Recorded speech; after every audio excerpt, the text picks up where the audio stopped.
Hello, BJ. Very basic Bible. Here we go. We're gonna look at something kind of specific I saw last time. This will be fun. Now, when you reap the harvest of your land, you shall not reap to the very edges of your field, nor shall you gather the gleanings of your harvest. When you're out and you're a farmer and you're out. Hey, 1 second, guys.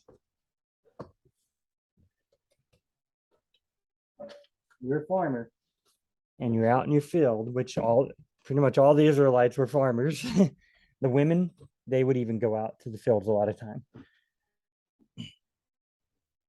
Okay. You're out there getting stuff in your fields with your crops and such. You're not living in a city when you're in the wilderness, or even just in general. They didn't have a lot of cities. You're out in the field, you're out in the harvest. Farmer Joe Israelite, picking up, grain and wheat and stuff. Okay, grain is a wheat. Wheat is a grain.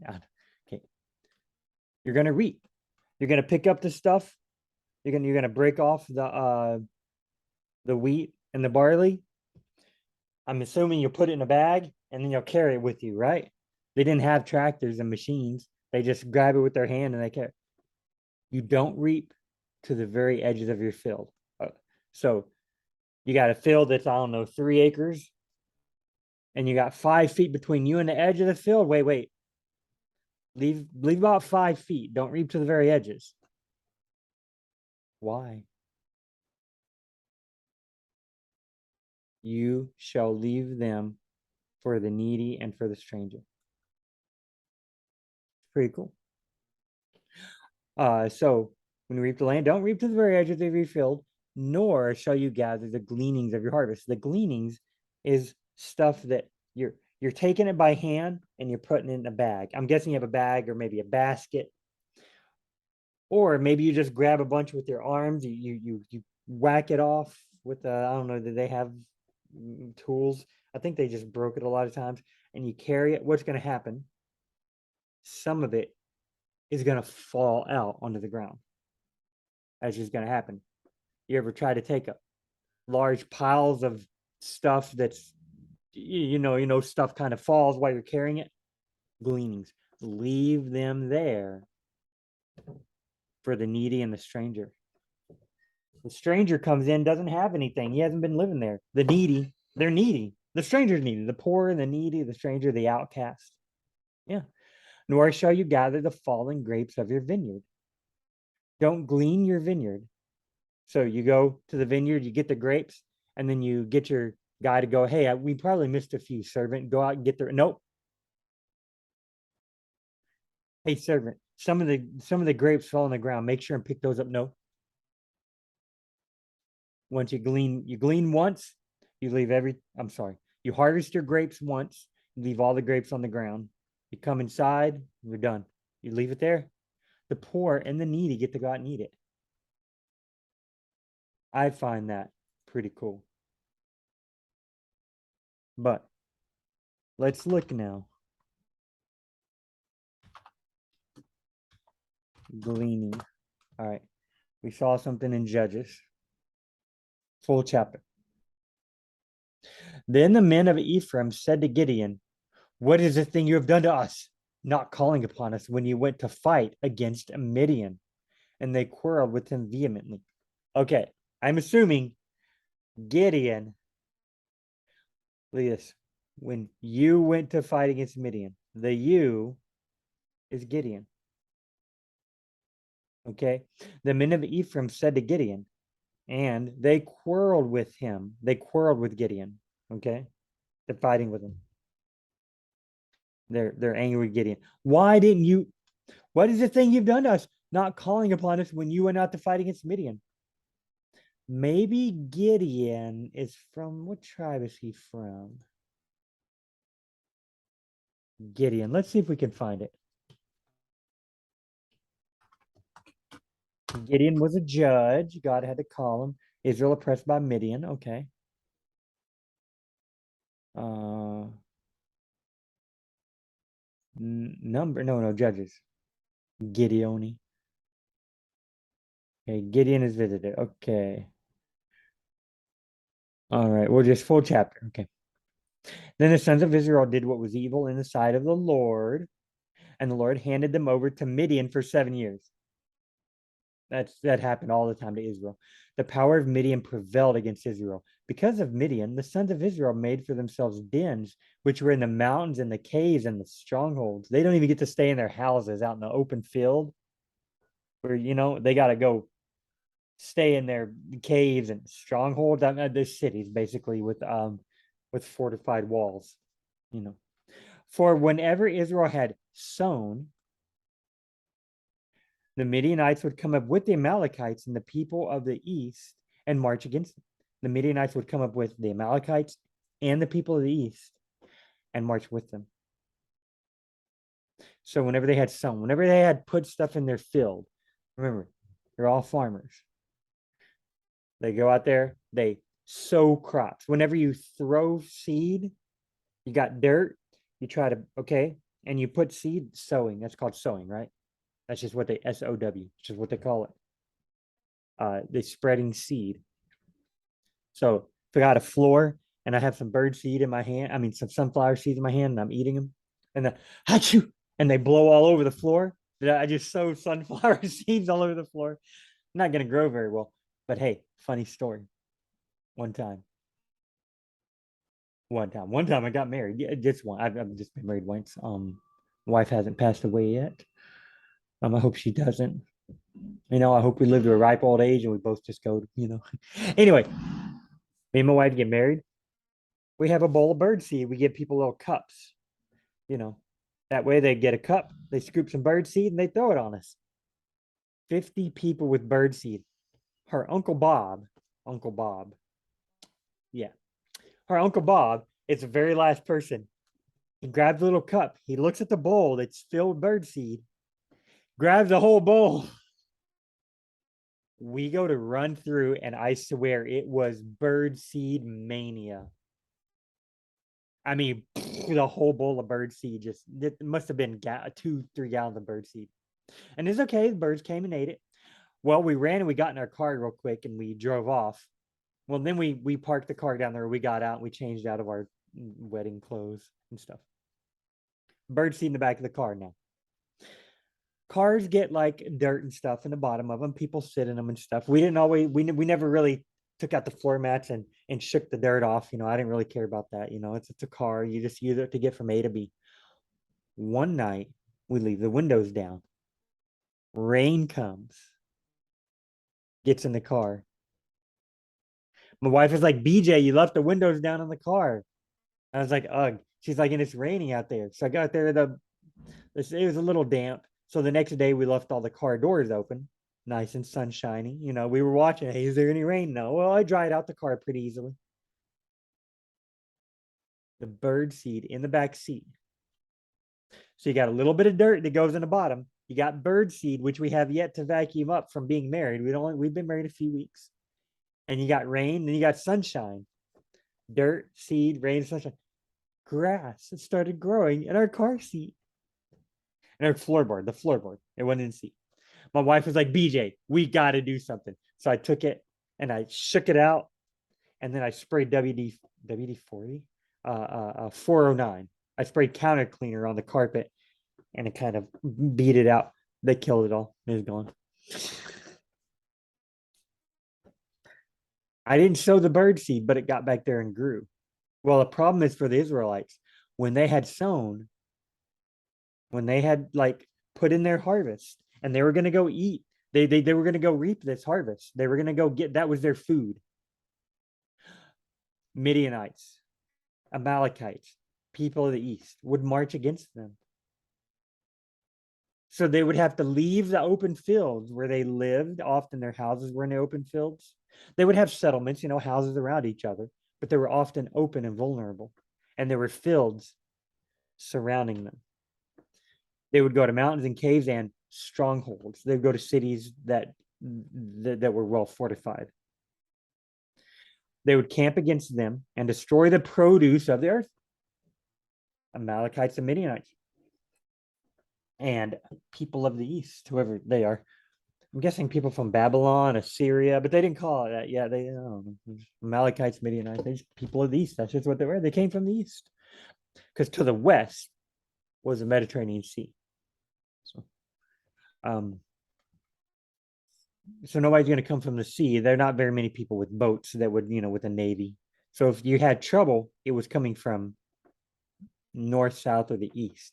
So I don't know. Anyway, okay, they would camp against the Amalekites, the Midianites, and the people of the east would camp against the Israelites, destroy the produce of the earth as far as Gaza, leave no sustenance in Israel, nor not only produce, not only what they had sown, sheep, ox, or donkey.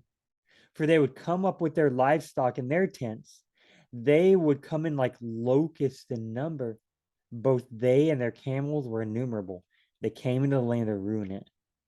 So Israel was brought very low because of Midian, and the sons of Israel cried out to the Lord.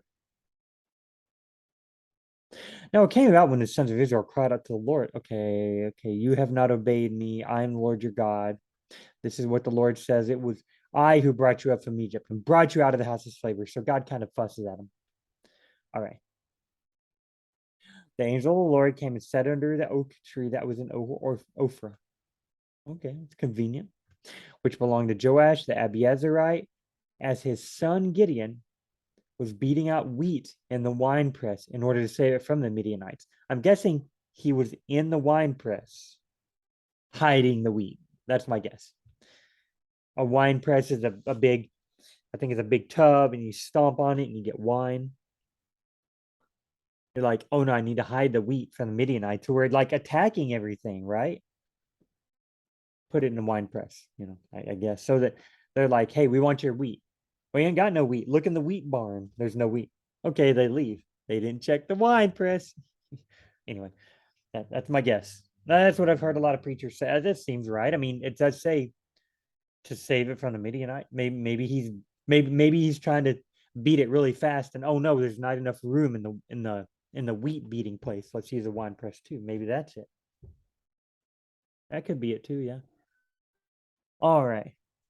The angel of the Lord appeared to Gideon and said, the Lord is with you, mighty man, valiant warrior. The Lord is with you, valiant warrior. Then Gideon said to the angel of the Lord, oh my Lord, if the Lord is with us, why then has all this happened to us? You were just told up here. I brought you out of Egypt. I showed you, Lord, you're good. But you have not obeyed me. You have not obeyed me. The sons of Israel did what was evil on the side of the Lord. Yep.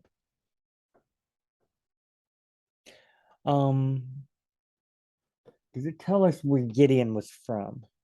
Control F. That's all I was looking for. And Gideon prepared a young ephah of flour. Okay, so Gideon said to him,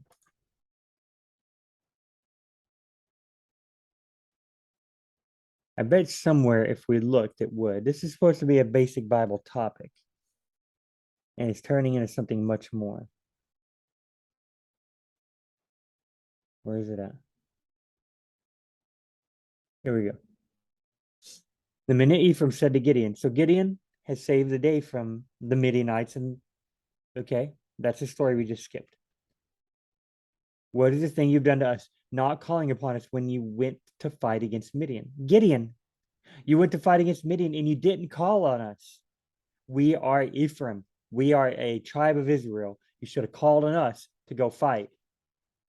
They quarreled with him vehemently. But Gideon said to them, what have I done now in comparison with you? Now, here's our sentence. Is the gleaning of the grapes of Ephraim not better than the vintage of Abiezer? Okay. Ephraim, okay, the gleanings of the grape of Ephraim, vintage of Abiezer. Gideon must live. This is my guess. Gideon must live wherever this vintage of Abiezer is. Vintage, I believe, is wine, or it's also grapes. You have so it's to do with grapes and wine. Ephraim's gleanings is better than the vintage of Abiezer. What are the gleanings? Remember, the gleanings are the grapes that fall off and you don't go back and pick them up. What's going to happen when you got a bunch of people farming? They're going and they're getting the grapes. The grapes are falling off. And the worker doesn't necessarily see it. What's going to happen? Going to get stepped on, right? Birds and bugs are going to come and eat it. Birds are going to come peck at it. Say you have 5 workers and you're gathering grapes, you drop them and you squish them, they're just squished, and they're in the dirt. Some of them might be good. So a poor person comes by, remember, you shall not glean your vineyard, okay? Nor shall you gather fallen grapes of your vineyard, okay? So don't go pick up the extras off the vines and don't pick up the extras from the ground. The gleanings of the grapes of Ephraim, the stuff left behind for poor people. Not that we're leaving the worst for the poor necessarily. It's not like, oh, y'all are poor, y'all can have the worst. Not necessarily that. But the stuff left behind, the stuff that's fallen on the ground, the stuff that the birds and bugs are eating that's getting stepped on, and you go to pick it and you go, wait a minute. Okay, wait, ooh, look at these good grapes. Ooh, nice plump grapes. Nice plump. Ooh, those are a little rotten. We'll leave those. Oh, nice plump grapes. So you leave the rotten ones behind. They'll leave the really small shriveled one behind. The gleanings. The gleanings. Vintage of Abiezer. Vintage wine, right? Vintage wine. Vintage, that means you get the best grapes. You stomp it, you turn it into wine, you drink it, makes your heart merry. Vintage. Let's see where else vintage is in the Bible. Some of you might already know where I'm going with this. Joel 3:13. Put in the sickle, for the harvest is ripe. Come, tread the grapes, for the winepress is full. The vats overflow, for their wickedness is great. Their wickedness is great. Okay, but vintage, right? It doesn't say the word vintage, but Bible Gateway and the people must think that vintage has to do with wine press, tread the grapes, right? Okay. Isaiah, here we go. Within a year and a few days, you will be troubled, you complacent daughters, for the vintage is ended and the fruit gathering will not come. You got no wine, you got no grapes, and the fruit gathering won't come. That's why in a few days you'll be troubled. There's not going to be a crop and you're running out of food or wine or vintage or whatever it is. Okay. Not much information to go on from the Bible specifically. Let's see. Vintage also means like old stuff. The year or vintage. The year or place in which wine, especially wine of high quality, was produced. Adjective relating to or denoting wine of high quality. Vintage is also, look at this. Vintage clothing is generic for terms of garments originating from a previous era. Yeah. Because it's old. Wine is old. You leave wine. The best stuff is the old stuff. Okay. The best stuff is the old stuff. So these people fuss at Gideon, right? They're like, Gideon, why didn't you let us come? And Gideon poetically says, what have I done in comparison with you? Look, I have done nothing in comparison with you. The vintage of Abiezer, the really good stuff, your gleanings, which you left behind, is better.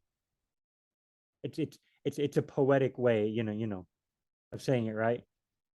In Texas, we have pecans. If somebody came and said, BJ, why didn't you this, that? I go, dude, look, the pecans you left on the ground are better than the pie I made with my best pecans. Pecan pie. You make pecan pie, right? I'm saying the old funky stuff is better than the good stuff. It's God has handed over to you the leaders of Midian, Oreb and Zeb. What was I able to do in comparison with you? Gideon fought the Midianites, beat them down. But Oreb and Zeb, the leaders of Midian, Ephraim got. Gideon's like, look, we went out and did the harvesting and beat up the guys. You got the vintage. You got the leaders. Then their anger toward him subsided when he said that. Okay. Good. Good. Good. Their anger subsided.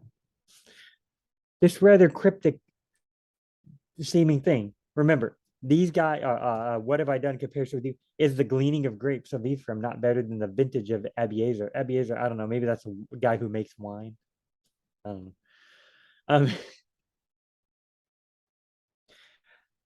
Control C, just for fun of it. Let's see. Abiezer. No, we're going to get a lot of Abiezers, actually. Let's see. Joshua.